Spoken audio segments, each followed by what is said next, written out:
You're feeling a little banged up in the Maryland game. Did the bye week come at a good time for you? It did.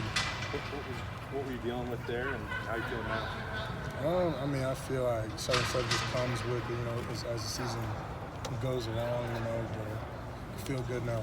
Has that part of it, doing this the first time as a starter and going through a full year, just at least at this level, has the wear and tear, any of that part surprise you, or body maintenance or any of that? No, I mean, again, like, I feel like this level of play is not something I dealt with before I came here. And like last year, I didn't play enough snaps to even really feel anything. Yeah. So this is more I felt before. You're a tackle by nature. 6 games into this, I mean, what's been the hardest transition you getting inside? So I would say just, I feel like being a guard is all about just being there for your tackle. I mean, if you're a tackle, for your center base, like you said, a tackle, you know, you're thinking about, okay, so my guys, that's it, depending on the play. But I would say just being mindful, not about my own guy, but protecting the guy on the left and the right of me. You've always been a pretty aggressive blocker. I mean, somehow you found a way to make left tackle look fun. You can't always do that as a right guard. You have to be a little bit more mindful when you're trying to be aggressive, especially in pass play. Yeah, I do. I think that was one of the biggest things this offseason that I had to really work on is that, you know, there's less space, so things happen faster. So if you're more aggressive and you run to somebody, then, you know, you don't have time and space like you do at tackle, you know. So just being, like, mindful and trying to be, you know, smart about it. Ryan Davis talked in the past about a sort of circle of care that he has within the program, addressing players' mental health just as much as the physical health. Can you talk a little bit about what that looks like for you guys in the program and addressing both sides of that? Oh yeah, I would say that you do like a great job of keeping the players as far as our mental health and physical health is very important. I feel like it's an open conversation that we have, you know, as far as like the things that we do in the classroom and at home and everything. So I would say like the circle of care that we have that goes on is really good. Paris, when you see a guy, I mean, the transition from tackle to guard is a natural tackle, but to have someone that's going through that transition with you in Thayer, like how important has he been to kind of make sure that you guys are both comfortable at that position? Well, I would say like we talk all the time about, you know, our ideas about how we should how we should approach this, since we naturally have that tackle mindset. And then since, you know, he's a veteran guy, so I'm coming to him and I'm asking him how to translate that to be a better guard. You know, so he's definitely been really helpful. Is that a level of versatility that you were expecting when you chose to come to Ohio State, or is that just something that you can add to your toolbox to help you, I mean, whether it's later on here or later on down the road? I mean, like when I first came here, I like never saw myself as a guard, but the first opportunity to play was you know, means a lot more, especially at the level of Ohio State, and then just like thinking about the versatility later on is exciting, because eventually, whether it's here or at the next level, you're going to be called to move around. So. How much do you feel like this offensive line's cohesion has grown to where it is now from where it was when you guys started the year? It's grown a lot, and I feel like just, you know, when you get into the game and then it's actually time and you get to the team, and then that's where the real cohesion begins, especially for like mostly like you know we have this year, so it's been good. Where do you feel like are maybe the areas in which you guys as a unit have grown the most over the course of the season?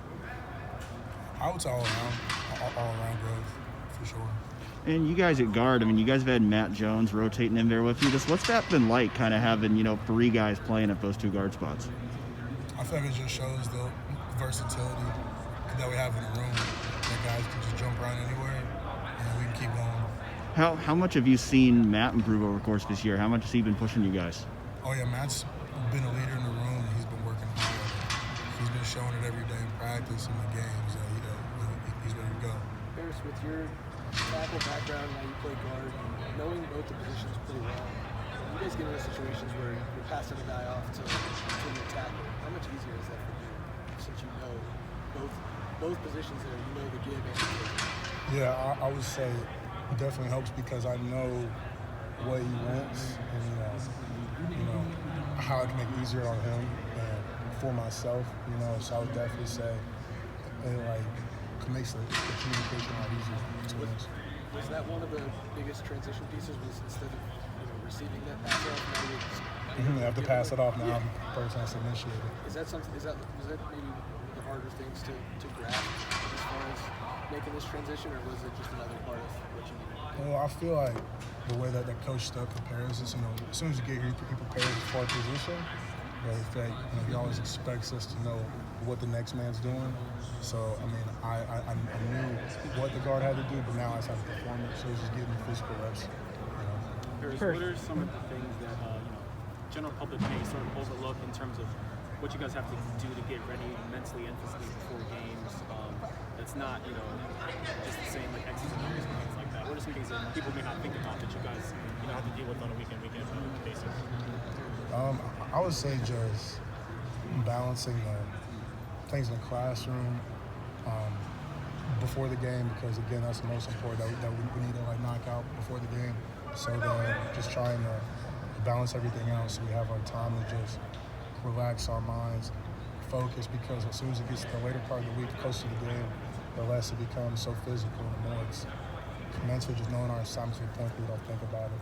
So just the mental piece and the preparation is just as important as the physical piece.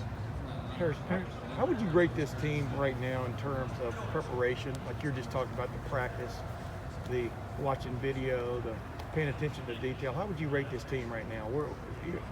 I'm not necessarily looking for a grade, but are y'all on a championship level in terms of preparation? What's your feel for that? Yes, I would say that the way that we prepare and as we move through the season has been at championship level, and as far as a unit and as a team, is just the self accountability and accountability within our units to make sure that that we're getting ready for the games. Yeah, I was going to ask you, what are the indicators? You kind of pointed it out, right? I mean, what are the indicators that y'all are doing it the right way? You just kind of pointed it out, but Coach Day said the other day that he hears you guys talking in the background sometimes, and instead of talking about where you're going to go out to eat that night or something like that, you're talking about football. Has that always been that way? When did that develop? You know what I mean? Is that an indicator to you that you guys' minds are in the right place? I would say that, in our unit, I would say that we actually take mental reps, and I feel it's been a big thing this year. Is just mental reps when we're not on the field, just trying to envision yourself in the background, just being on the field, which is just another level, which I feel like that the coach was talking about. That I would say that we've been doing a lot of. Yeah. And when you're going against a team like this, a defense like this, that can blitz from any angle, throw all kinds of things at you. What is the key when you're at the line of scrimmage on Saturday from play to play? What's on your mind? What will be on your mind there? Patience, because everyone has to fit a gap. Just not trying to make it more than what it really is. Because the preparation that we do during the week is it's all gonna come. It's all gonna fit to the picture. Donovan Jackson's a guy who came in as a 5-star like you. I'm just curious, what have you seen from him so far in his freshman year? Donovan? Yeah. Oh, okay, I thought you meant Donovan. Our receiver. Okay, yeah, Sorry. no. Really good. I mean, just each day he brings everything he has, and he's a great teammate, and really cares about what he does out here, and he's gonna be great. He's gonna be great. Are there any, lessons you try to share with him as somebody who was in his shoes a year ago about kind of how to handle this first year? I would say he really has it down. So he's not one that anybody's really had to worry about. And when he has any questions or he asks for insight, he takes it. He just runs with it. So This freshman class in general, to see the way they've come in and made an impact on this team, how impressive has that been to you? I feel like it's really impressive, and it just speaks about the development, that our team has, especially coming off of COVID and everything. It's phenomenal to see that with such a young group. How much have the coaches impressed upon you guys what happened in the second half against Indiana last year when you guys had the big lead at the halftime? And and it turned into a ball game. And you know, they, like you said, they were throwing the kitchen sink at you guys, blitzing wise, etc. How much are they stressed at this week to finish? Well, I feel like since the beginning of the season, I feel like it's always been like, regardless of the score, how it looks about finishing. You know, in any game where we've been up, I feel like, you know, we just taking to keep going to a point to where like we're not going to change because we don't want to risk that. You know, so it's just a mindset of okay, great, let's just keep going. Why not more? You know, type of mindset. You know. Breed is good. I know you. Go What's ahead. what's it like lining up close next to somebody as big as DeJuan Jones? He makes me feel small. Yeah, he does. He does. Is there something like, I mean, you're up close to him, you kind of probably know his game as well as anybody, but what does he really do well as like a right tackle? I would say his patience and his ability to see the bigger picture as far as the safeties and the corners and the linebackers go. And then, you know, with me too, I'm also looking out there, but he's on it right away. So. I know you've been doing stuff off the field too with your foundation. Just kind of how has that been going for you so far? Really good. Right now we're focusing on what we're gonna do for Christmas in the Columbus area and Cincinnati too. So I was talking to my mom about that. So those are the next steps that we're starting to look at. What are some of the things that you have planned? We want to give us some toys. So that's our goal right now. So we're